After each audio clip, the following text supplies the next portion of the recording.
What's up, ladies and gentlemen? This clip that you're about to see was taken straight from twitch.tv/RealDMH on the Dylan Holy Experience. I'm going to be breaking down the Inflation Relief Act just passed by the House, and I hope you enjoy. Why they passed a $739 billion inflation fighting package. How do we counteract inflation? Give people more money so they can buy more things, so they can buy the same amount of stuff. That'll fix inflation. Now, I'm not giving them enough credit. There are some generally good things in here. Let's break it down a little bit. Surprise legislation agreed upon by Manchin and Schumer.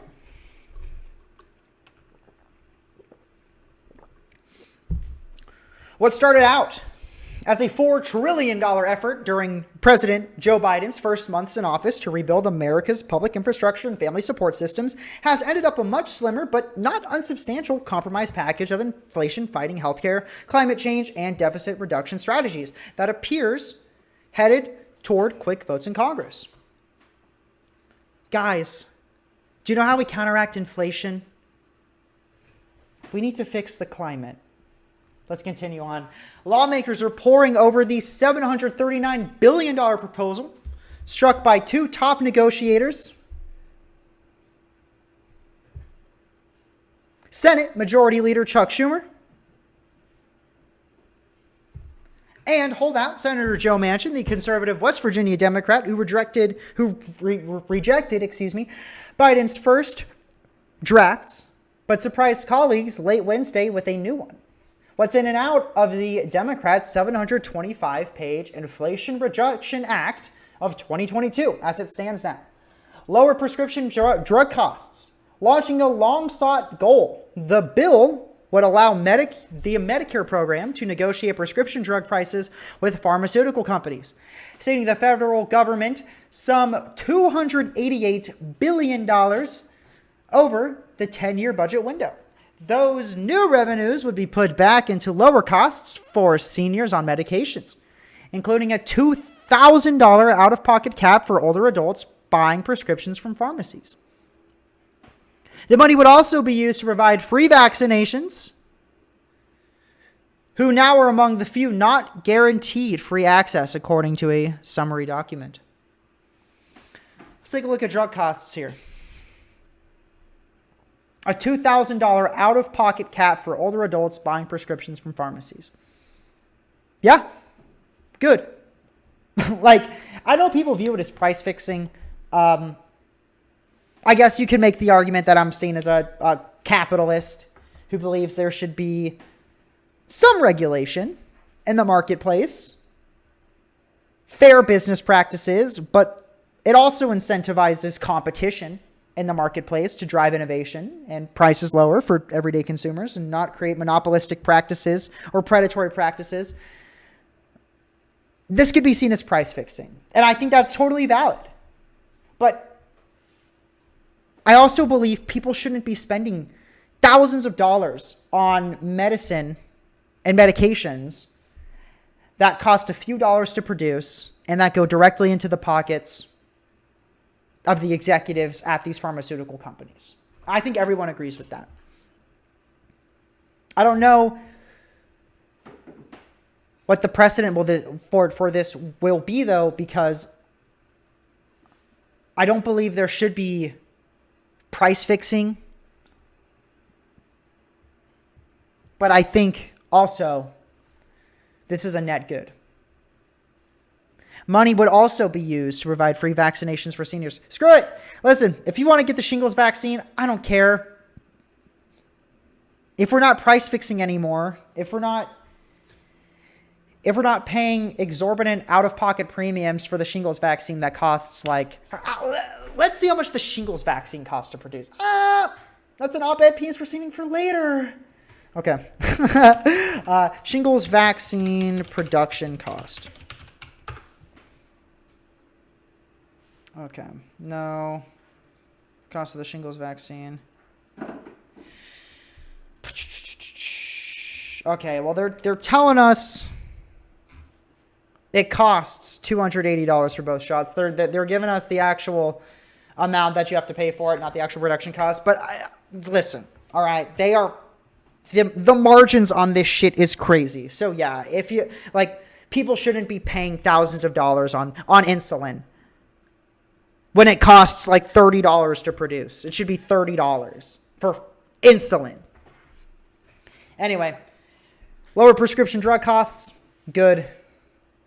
That's all good. I have no qualms with it. Let's continue on. Help paying for health insurance. The bill would extend subsidies provided during the COVID-19 pandemic to help some Americans who buy health insurance on their own. Under the earlier pandemic relief, the extra help was set to expire this year, but the bill would allow the assistance to keep going for 3 more years, lowering insurance premiums for people who are purchasing their own healthcare policies. Yep. Yes. Yes. Here's what they should also do.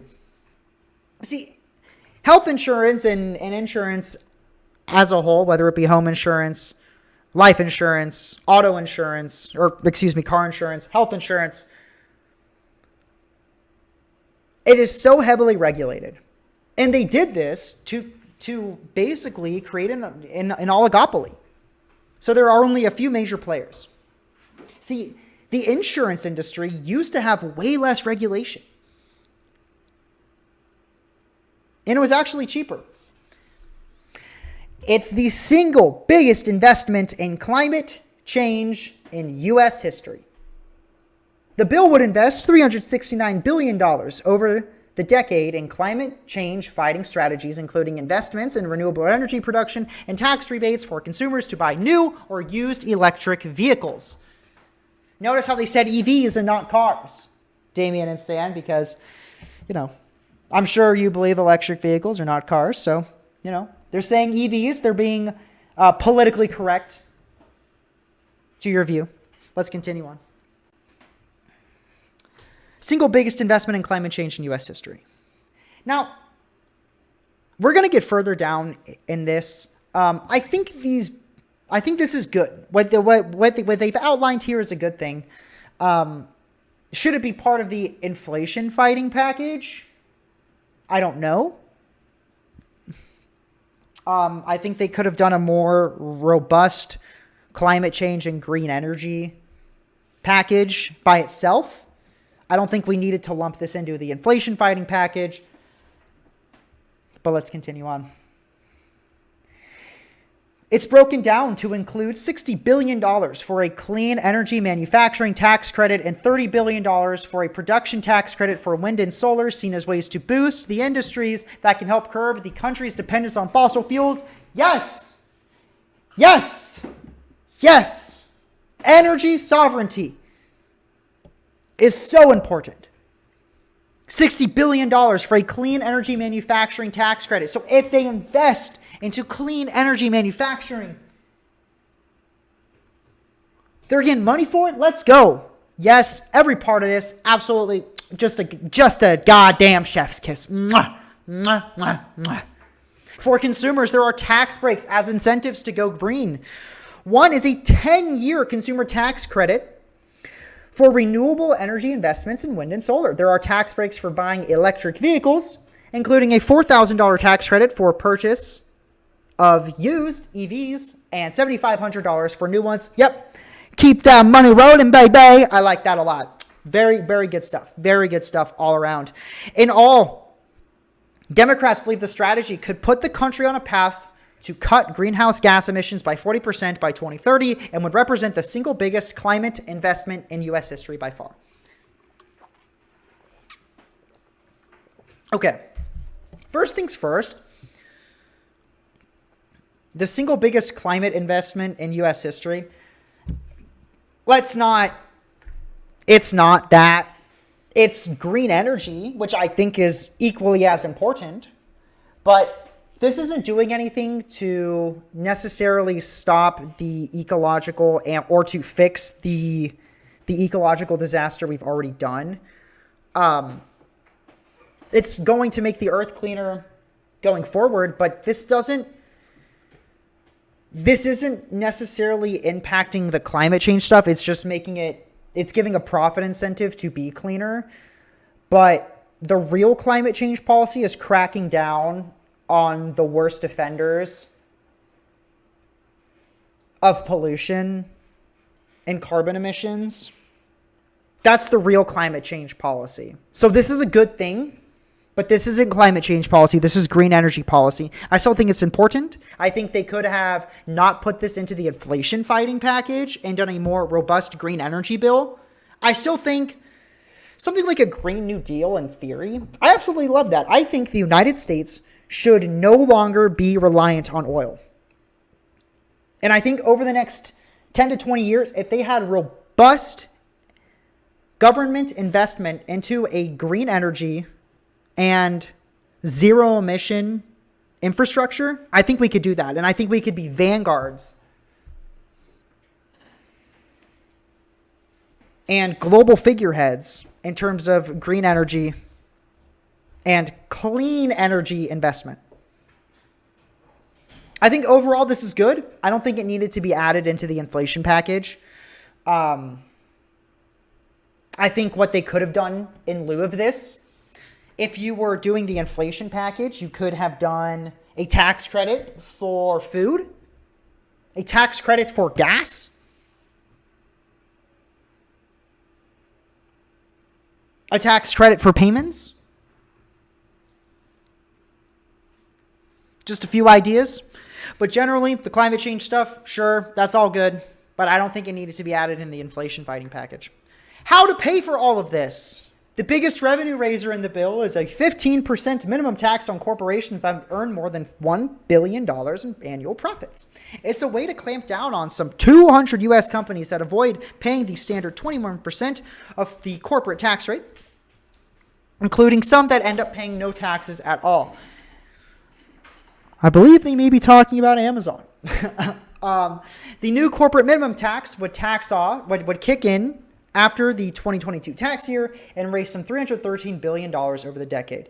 Money is also raised by boosting the IRS to go after tax cheats.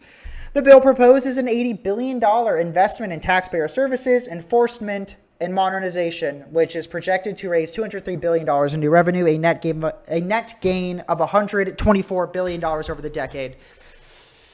So they're giving the IRS more money. Just be aware of that. So they're giving them even more money to monitor services. Let's continue on. The bill sticks with Biden's original pledge not to raise taxes on families or businesses making less than $400,000 a year. The lower drug prices for seniors are paid for with savings from Medicare's negotiations with the drug companies. Extra money to pay down deficits. The $739 billion in new revenue and some $433 billion in new investments. The bill promises to put the difference toward deficit reduction. Okay. So all the money and all the surplus they have left over from this, they're putting it toward paying off the deficit. Federal deficits have spiked during the COVID-19 pandemic when federal spending soared and tax revenues fell as the nation's economy churned through shutdowns, closed offices, and other massive changes. The nation has seen deficits rise and fall in recent years, but overall federal budgeting is on an unsustainable path, according to the Congressional Budget Office, which put out a new report this week on long-term projections. The latest package, after 18 months of start-stop negotiations, leaves behind many of Biden's more ambitious goals. While Congress did pass a $1 trillion bipartisan infrastructure bill of highway, broadband, and other investments, Biden Internet. Shout out to rural America, still on that dial-up shit. I was also in rural America on that dial-up shit. And I'm very excited for Biden Internet. And other investments that Biden signed into law last year, the president's and the party's other priorities have slipped away. Among them, a continuation of a $300 tax credit, monthly child tax credit, sending money directly to families during the pandemic and is believed to have widely reduced child poverty. Bo Network. It is a Bo Network. Bo needs to be getting that Biden Internet first. Give him that fiber optic socialist internet. Give him that fiber optic socialist internet.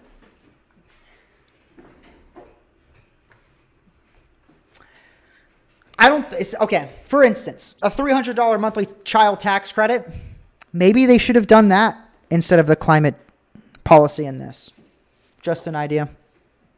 Let me continue on. Also gone for now are plans for free pre-kindergarten and free community college, as well as the nation's first paid family leave program that would have provided up to $4,000 a month for births, deaths, and other pivotal needs. Again, I feel like this could have been better allocated. The money from the climate sector of this could have been better allocated for that, for this right here. I think overall this bill is a net good. This package is a net good. But I think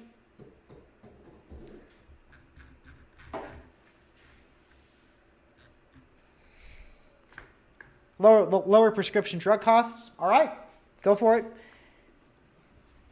Help paying for health insurance. I think this paired with regulation, or if you look at it, deregulation of the insurance industry, making it easier for private insurances to compete against each other, driving prices down with economies of scale. I think this is good, but did not need to be included with the single biggest investment in climate change in U.S. history. I think this is solid. Again, could have been part of a green energy bill. And I feel like the money used from that green energy bill